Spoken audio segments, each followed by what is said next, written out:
ராசனுக்கு பூமால போடும் இது திருநாள். ஒரு பூந்தேறு பூட்டி வரும் பெருநாள். வீராதி வீரமுள்ள ராசாதி ராசனுக்கு பூமால போடும் இது திருநாள். ஒரு பூந்தேறு பூட்டி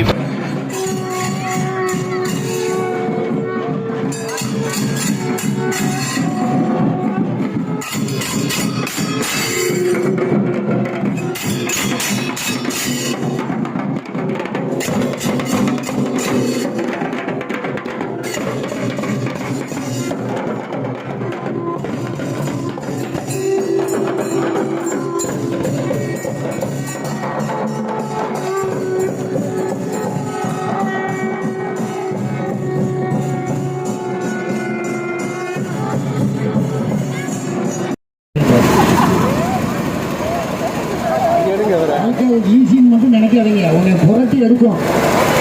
நல்லா படிச்சேன்னா படுத்துக்கிட்டே சம்பாதிப்பா. கடவுள் காப்பாற்றுவார், கடவுள் காப்பாற்றுவார். கடவுள் கையும் காலையும் கொடுப்பார். நீ தான் சம்பாதிக்கணும். ஓடுனாக்கா உடம்பு ஒல்லியாக இருக்கும். 5 பேர் வீட்டில் இருக்கிறது 5 செல்போனை நோண்டிக்கிட்டே இருக்காது. கரண்ட் பில்லு 600 ரூபா, செல்போன் சார்ஜ் 6000 ரூபா. செல்லை பிடுங்கினா கோவம் வருது அவங்களுக்கு.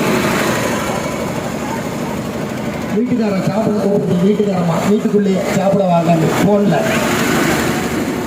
புருஷனும் பொண்டாட்டியும் ஃபோனில் தான் பேசுறது, நேராக பேசுகிறதே கிடையாது. ஏன் அந்த ஃபோன் தான் நல்லா சம்பாதிக்கிறாள் பாருங்கள். பெரிய பெரிய எல்லாம் பாருங்கள் ஃபோனை குப்பை மாதிரி போட்டுப்பாங்க. ஃபோனை டச் பண்ணவே மாட்டான். தேவைன்னா பேசுவேன், இல்லாட்டி அது வாட்டி கிடக்கும். வேலை வெட்டி இல்லை பாருங்கள், தலைமாட்டிலே வச்சு படுத்துருப்பாங்க.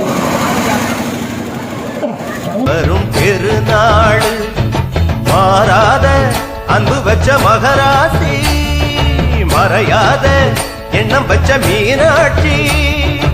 ஊரோடும் பேரோடும் உறவாடும் ஒரு காட்சி. மனசும் மனசும் இணைய ஒரு திருநா பிறந்தது. பல்லாக்கு குதிரையில் பவனி வரும் மீனாட்சி.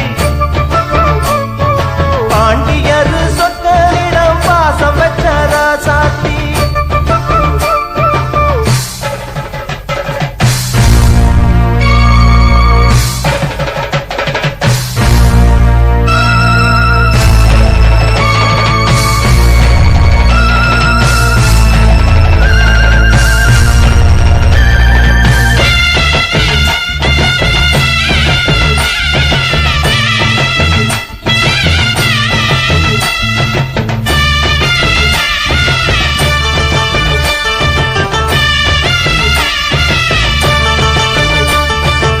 ஓடாத வேஷம் பல போட்டார் சுந்தரர். மீனாட்டி கரம்புடிக்க நடந்தார்.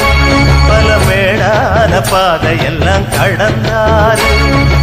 ஓடாத வேஷம் பல போட்டார் சுந்தரர். மீனாட்டி கரம்புடிக்க நடந்தார். பல மேடான பாதையெல்லாம் கடந்தார்.